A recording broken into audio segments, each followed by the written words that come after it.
na maniniwala kayo na, Lord, once I entrusted you and acknowledge you as my Lord and Savior, I know that you will be with me. The whole meaning of Christmas na huwag po natin kakalimutan bago po tayo magtapos is that the love of God, that He sent His Son for us to be saved to all of our sins.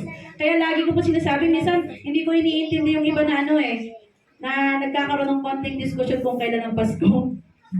Araw-araw ay Pasko. Mula nang tinanggap at nakilala ko si Kristo. Bakit? Ang tunay na dahilan ng Pasko ay nang again isugo ng Panginoon ang kanyang bugtong na anak upang ikaw na makasalanan ay makakilala sa kanya, hindi magkaroon ng buhay na walang hanggan. Yun po ang tunay na dahilan ng Pasko. Kaya kahit na hindi natin alam, sabi kasi nila ang Pasko ay hindi December, it's April or September.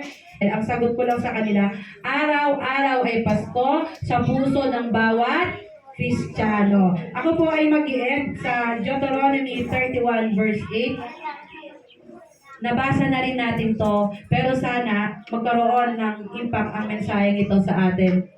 The Lord Himself goes before you and will be with you. He will never leave you nor forsake you. Do not be afraid, do not be discouraged. The Lord Himself goes before you and will be with you. He will never leave you again nor forsake you. Do not be afraid and do not be discouraged.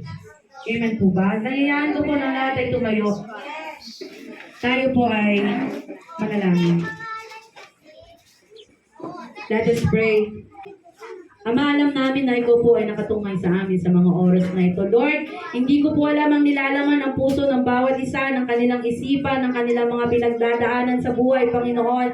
Katulad na inyong lingkod, may mga pinagdadaanan din po ang kami sa araw-araw, Panginoon. Lord, ikaw ang Diyos na nakakaalam ng lahat ng bagay.